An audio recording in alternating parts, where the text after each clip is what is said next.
बिस्मिल्लाहिर्रहमानिर्रहीम। प्रोग्राम हम कदम के साथ नासिर महमूद ख़ान हाजिर खिदमत है। उम्मीद है आप सभी खैरियत से होंगे, अपना और अपनों का ख्याल रखते होंगे।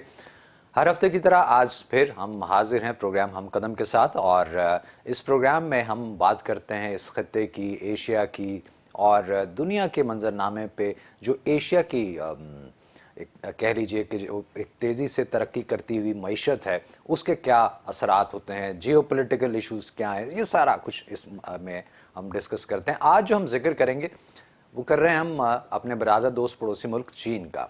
चीन इस खत्ते की एक बड़ी ताकत है, बल्कि अब कहा जाए कि दुनिया की एक बड़ी ताकत है।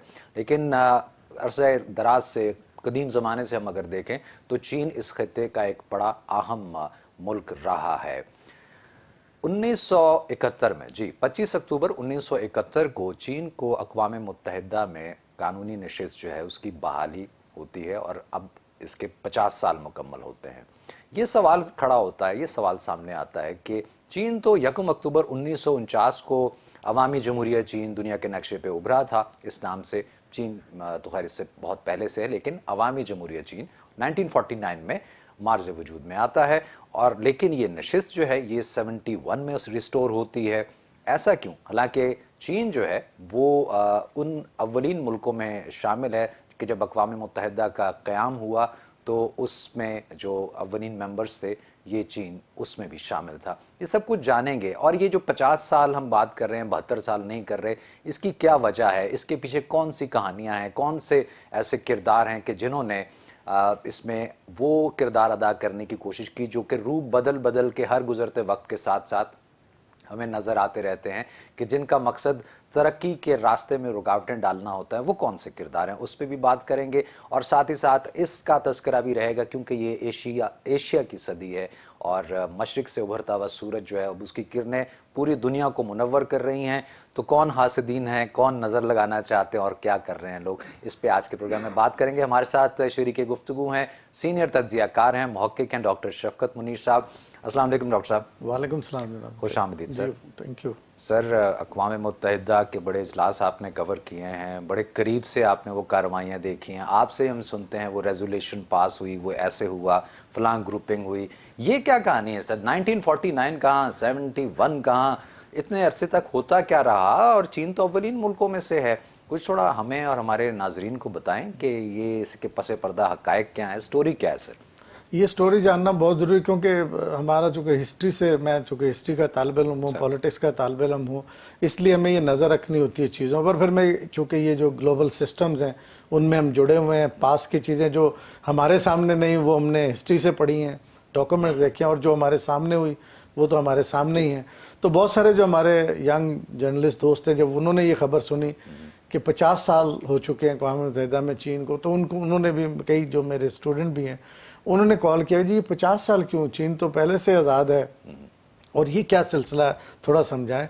तो इसलिए कि अब ये चूँकि आपने प्रोग्राम भी इस पर रखा तो इसमें और बहुत सारे लोगों को समझने का मौका मिलेगा।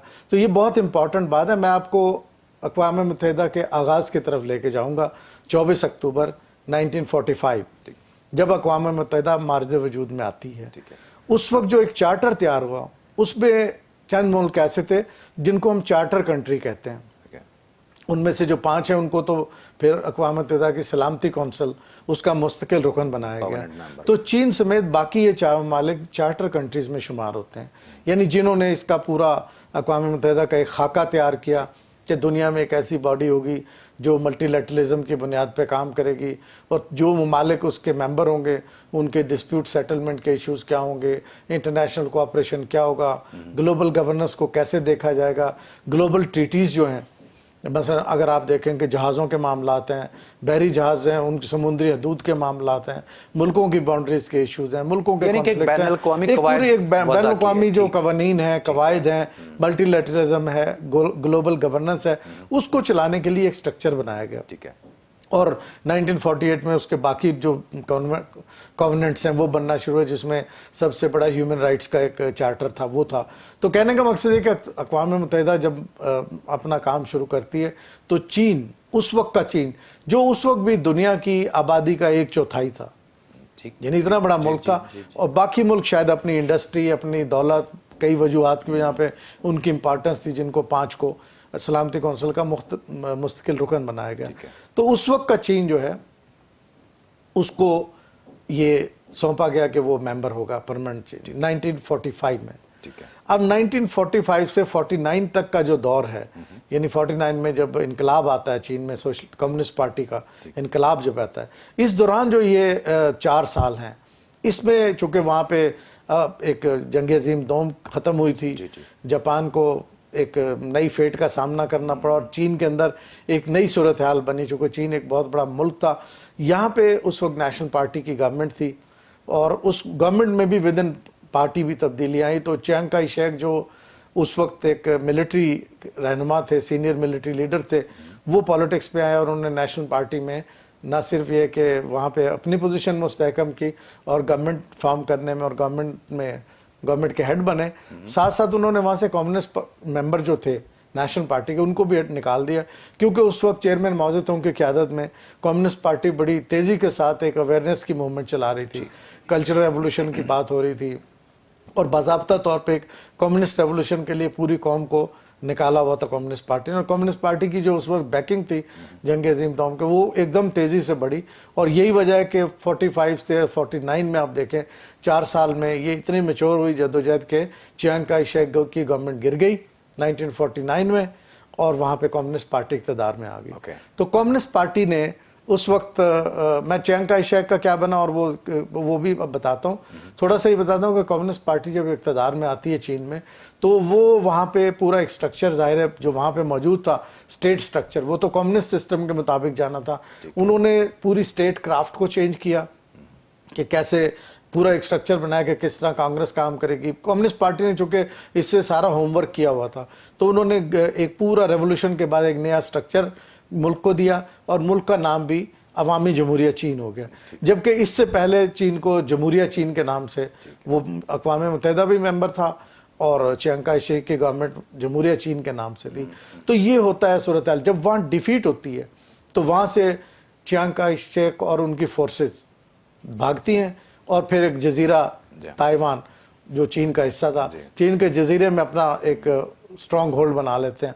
और चूँकि वहाँ पे उसको, चूँकि वो जजीरा था, उस वक्त चीन को बहुत सारी मुश्किलात थी, क्योंकि मुल्क के अंदर बहुत सारी चीज़ें, वहाँ पे एक नई जंग खड़ी करने की बजाय उन्होंने वहाँ फोकस किया कम्युनिस्ट पार्टी ने, और यहाँ इन्होंने वहाँ पे अपना एक माजूल हुकूमत कायम करके सो कॉल्ड बड़ा एक सिस्टम बना कर वहाँ पे तकरीबन, ये चूँकि मिलिट्री माइंड के थे चियांग काई शेक, इन्होंने 38 साल तक वहाँ मार्शल लॉ लगाए रखा।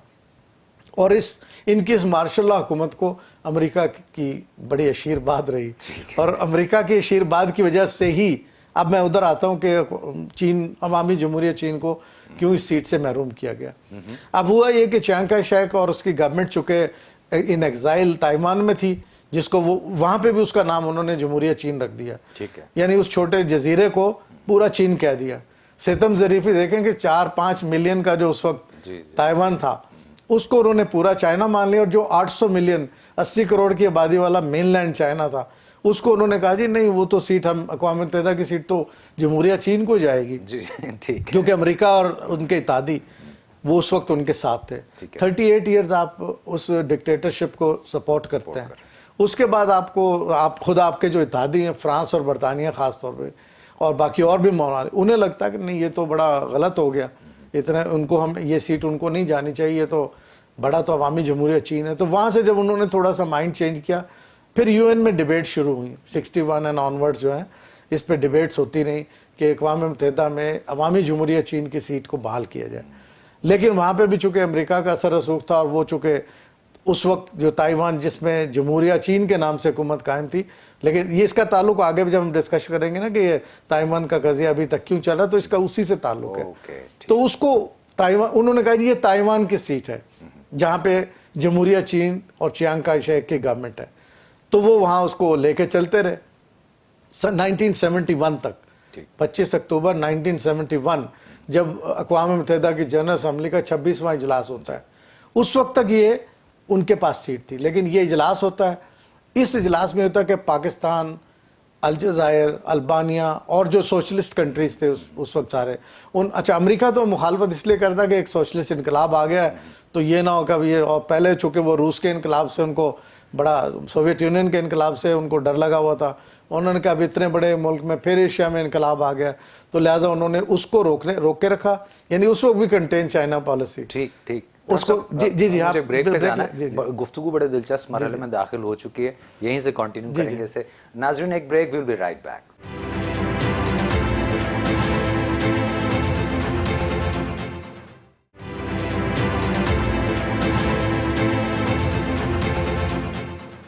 जी वेलकम बैक।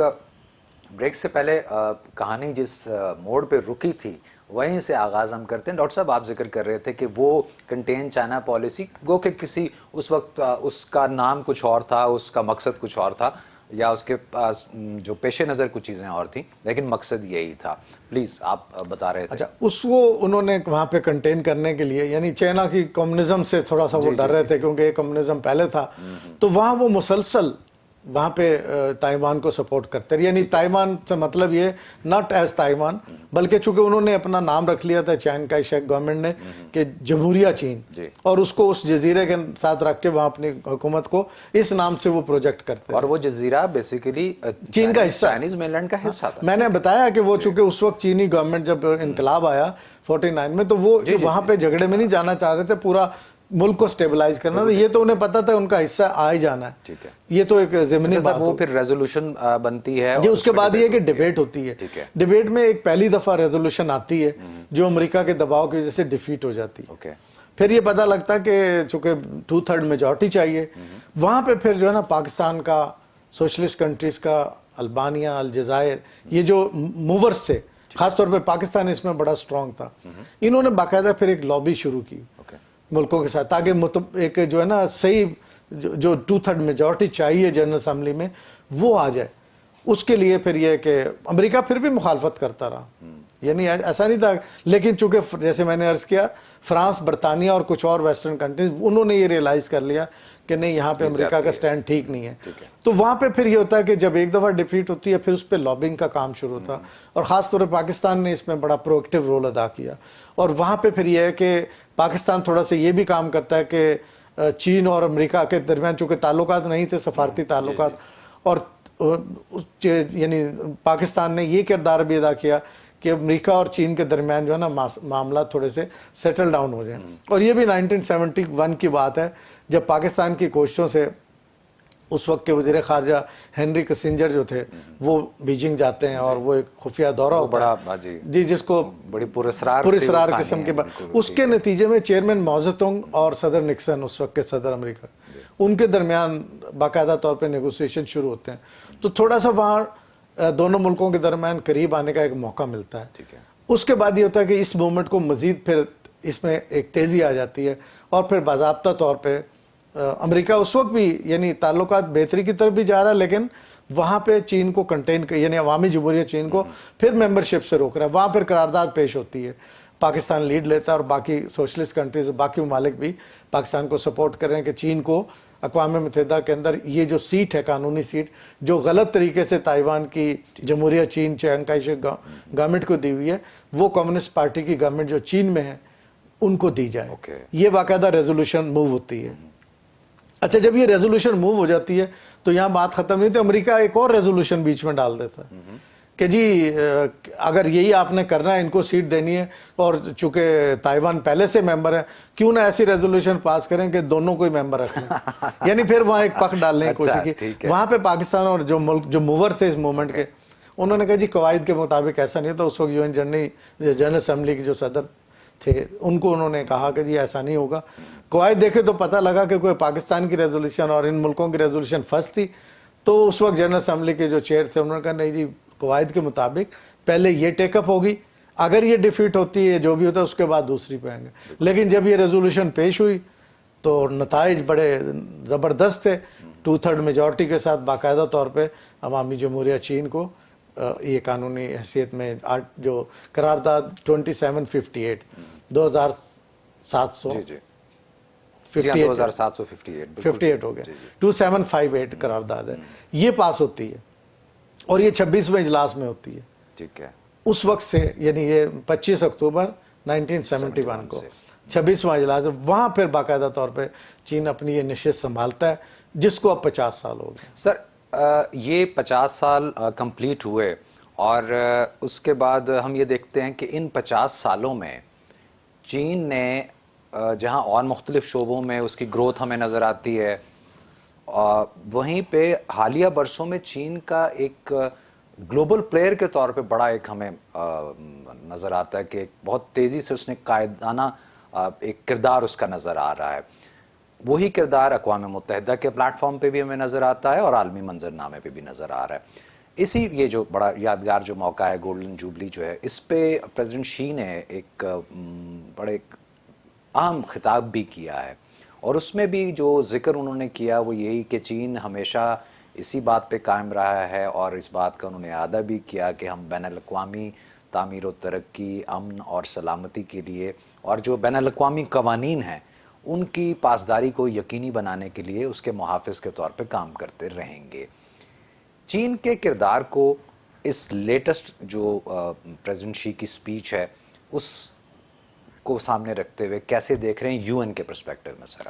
اب آپ یہ دیکھیں نا کہ یو این میں جو چین نے جب اپنی قانونی نشست سنبھالنے کے بعد سے جو کردار ادا کیا ہے اس میں آپ دیکھیں کہ اس کا فائدہ جو صدر شی نے بھی اپنی سپیچ میں کہا ہے کہ اس کا فائدہ صرف چین کو نہیں ہوا، عوامی جمہوریہ چین کو نہیں ہوا وہاں ممبرشپ کا، بلکہ وہاں پہ جتنی بھی ترقی پذیر ممالک تھے ان کی آواز وہاں مضبوط ہوئی، کیونکہ یہ واحد ترقی پذیر ملک تھا جو سلامتی کونسل کا رکن تھا. اور پہلے جس طرح امریکہ ہر چیز کو ویٹو کر سکتا تھا وہاں پہ ان کے لیے یہ پرابلم ہوا، اور پھر ترقی پذیر ملکوں کی جو صحت تھی انٹرنیشنل اداروں میں وہ سٹرونگ ہوئی. پھر یہ کہ جو عالمی تعاون ہے، چونکہ چین کا ایک بڑا اہم کردار تھا سلامتی کونسل کے مستقل رکن کی حیثیت سے، تو وہ جو گلوبل گورننس کا جیسے میں نے پہلے ذکر کیا اس کا جو کانسیپٹ تھا، یا جو انٹرنیشنل لاز وہاں بنے، انٹرنیشنل کانوننٹس کنونشنز جتنے یو این کے بنے، اس میں چین کا ایک بڑا اسٹرانگ رول تھا، جس میں تیسری دنیا کے ملکوں کو اور پھر غیر وابستہ ممالک کے ممالک جو اس وقت چونکہ ان گروپس کے حوالے سے نہیں تھے ان کی آواز کو بڑا اسٹرینگتھن کیا چین نے. نہ صرف یہ کہ بلکہ یو این کے اپنے اداروں کو بہت اسٹرینگتھن کیا. آپ یہ دیکھیں کہ اس وقت اگر چین کا کنٹریبیوشن اقوام متحدہ کے لیے دیکھیں تو دوسرا بڑا ملک ہے چین. 12% بجٹ جو اقوام متحدہ کا ہے، امریکہ کے بعد دوسرا بڑا ملک ہے چین جو 12% بجٹ اقوام متحدہ کا بڑا ہیوج بجٹ ہوتا ہے. اور 2018 کے بعد یہ بڑے تیزی اس نے جاپان کو آؤٹ میچ کر دیا.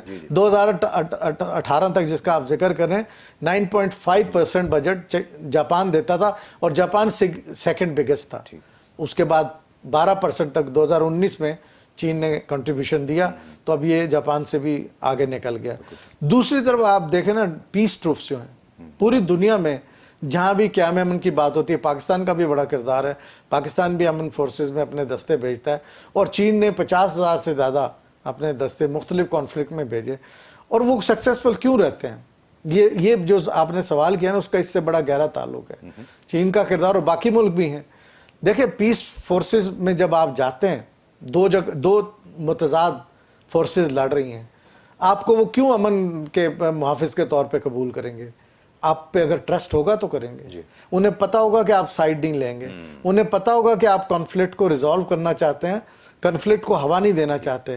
اگر انہیں پتا ہوگا کہ آپ اس لڑائی میں آپ کی کسی کمپنی نے اسلحہ نہیں بیچا تو ظاہر ہے آپ پہ ٹرسٹ ہوگا. یہی وجہ ہے کہ جتنا میں نے دیکھا یو این میں پیس کیپنگ کا جو یعنی جو سٹیبلٹی یا جو رول چین نے ادا کیا ہے وہ باقی بھی ملکوں کے اس میں ہے، لیکن یہاں پہ ایک ٹرسٹ کا ایشو بڑا سٹرونگ ہے نظر آتا ہے. یہ بہت ہے. پھر اس کے بعد آپ دیکھیں کہ جتنے اقوام متحدہ کے ادارے ہیں ان میں چاہے جتنے پروجیکٹ کو سپانسر کرنا ہو یا گلوبل کام جتنے بھی جیسے کلائمیٹ چینج کا ہے، اس میں آپ یہ دیکھ لیں کہ کلائمیٹ چینج کی ڈیبیٹ میں جب 2015 میں جو پیرس ایگریمنٹ ہے 2015 کا، اس سے صدر ٹرمپ نکل جاتے ہیں اور کہتے ہیں جی ہم تو اس پہ جو ہمارے ذمہ فنڈ وہ تو ہم نہیں دیں گے. سر اس سے بھی نکل گئے، WHO سے نکل، وہ سارا چین نے اس کو کور کیا. جی بالکل. اسی کو لے کے چلتے ہیں ہم آگے. ایک چھوٹا سا بریک ہے، ساتھ رہیے گا، آپ کو اور بھی بہت سی زبردست چیزیں اور معلومات ملنے والی ہے بریک کے بعد.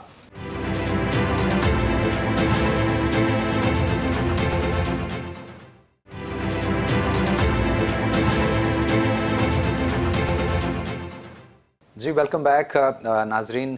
बात हो रही थी सर कि वर्ल्ड हेल्थ ऑर्गेनाइजेशन से अमेरिका जो है वो प्रेसिडेंट ट्रम्प के दौर में वो निकल गया।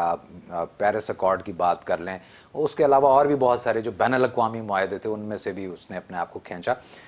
एक कायदाना किरदार की बात हो रही थी कि जो चीन का हमें नज़र आता है। प्रेसिडेंट शी की स्पीच पे मैं थोड़ा सा चाहूँगा कि आप अगर थोड़ी सी रोशनी डाल सकें कि उसमें जो बातें की गई हैं वो तो जितनी भी उनकी आप तकारीर देख लें उनमें एक शेयर्ड फ्यूचर की और शेयर्ड इंटरेस्ट की बात होती है। इसमें भी उन्होंने एक बड़ा विजन, बड़ा क्लियर विजन जो है वो एक टोन सेट की है। आप उन्होंने जो, अगर सदर शी की स्पीच का अगर हम जायजा लें ना इस हवाले से, उन्होंने एक तो ये बताया कि चीन खुद अपना जो किरदार है अक़वाम मुत्तहिदा में वो कितना स्ट्रांग समझता है। उन्होंने इसके 3 पिलर बुनियादी तौर पे बताए कि बिल्डर ऑफ पीस, कि हम आलमी अमन के क़याम के लिए चीन अपना ये किरदार अदा करता रहेगा। पार्टनरशिप इन डेवलपमेंट, कि हम जितनी तरक्की दुनिया में होगी इसमें हम शराकत दार के तौर पे काम करेंगे। फिर प्रोटेक्टर ऑफ इंटरनेशनल ऑर्डर, यानी आलमी सतह पे जो कुछ हो रहा है जिसका ग्लोबल गवर्नेंस से भी ताल्लुक है, आलमी हेल्थ की गवर्नेंस से भी ताल्लुक है, ख़ास तौर पे कोविड के बाद या कोई भी और पेंडेमिक अगर कोई ख़तरा होता है तो उसके इंटरनेशनल ऑर्डर का प्रोटेक्टर होना, ये मैं समझता हूँ बहुत अहम मैसेज है। क्योंकि इस वक्त प्रॉब्लम यही है कि जो इंटरनेशनल ऑर्डर है, आलमी जो एक निज़ाम है वो ख़तरे में है, क्योंकि चंद मुल्कों ने अपनी इजारादारी कायम कर ली।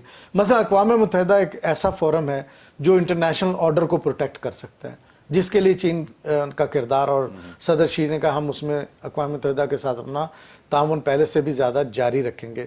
वो क्या है? वो ये है कि फ़र्ज़ किया, मैं इसमें एक एग्जाम्पल के तौर पर आपको बताता हूँ। अक़वाम मुत्तहिदा जो एक आलमी फोरम है ग्लोबल गवर्नेंस का, वो ईरान के प्रोग्राम को देखने के बाद कि ईरान का न्यूक्लियर प्रोग्राम अब बिल्कुल पीसफुल मीन्स में शामिल हो गया है, तो लिहाजा यूरोपियन यूनियन समेत तमाम मुल्क मिल के तय करते हैं कि हम पाबंदियाँ उठाते हैं ईरान से। अक़वाम मुत्तहिदा ने पाबंदियाँ उठाई कि अब अपने तहफ़्फ़ुज़ के लिए ईरान असला ख़रीद सकता है, लेकिन अमेरिका ने कहा नहीं जी, ये अक़वाम मुत्तहिदा कौन होता है सर, ऐसे हम तो पाबंदियाँ। ये मैं एक मिसाल दे रहा हूँ, ये एक मिसाल। इस तरह की बहुत सारी मिसालें हैं जिसकी वजह से इंटरनेशनल ऑर्डर डिस्टर्ब हुआ है। उसको रिवाइव करने के लिए सदर शी कहते हैं भाई हम उसके प्रोटेक्टर हैं, कोई ये गलत फहमी में ना रहे कि हम इसको नहीं चलने देंगे। फिर उसके बाद 3-4 उन्होंने इसके प्रिंसिपल तय कर दिए कि ये करने के लिए कैसा होगा। उन्होंने कहा जी हम चाहते हैं कि जो तरक्की है वो पुरअमन माहौल में हो, तरक्की के समरात तमाम लोगों तक पहुंचे, यानी win win cooperation, win win cooperation for development. आलमी सतह पे तरक्की के समरात को तमाम लोगों के साथ बराबरी की सतह पे, जो आपने जिक्र किया हम नसीब माशरा, इसका इशारा उस तरह मिलता है। फिर उन्होंने कहा जी कि इस जो ग्लोबल ऑर्डर है इसको स्ट्रॉन्ग करने के लिए ज़रूरी है कि हम मल्टीलैटरल अप्रोच जो है, मल्टीलैटरलिज्म जो यूएन का असल एजेंडा था उस पे लाएं। और फिर इसके साथ ही उन्होंने दुनिया की बाकी लीडरशिप को कहा कि हम तो ये करें, आप भी ऐसा करें कि अगर आप चाहते हैं कि आलमी सतह पे एक वाकई एक ऐसी गवर्नेंस हो, और ख़ुद सदर शी के खुद अल्फाज हैं कि हम ये चाहते हैं कि ऐसी गवर्नेंस हो जिसका फैसला 193 कंट्रीज जो यूएन के हैं बाकायदा वो मिलके करें, ना कि एक या 2 मुल्क करें। ये वो कॉन्सेप्ट है जो वो मल्टीलैटरलिज्म का चाहते हैं। अब आप देखें कि ट्रेडिंग की बात होती है तो WTO सबसे बड़ा मल्टीलैटरल फोरम है, लेकिन आपने देखा कि वेस्ट उससे, खास तौर पे अमेरिका उससे साइड लाइन करता रहा।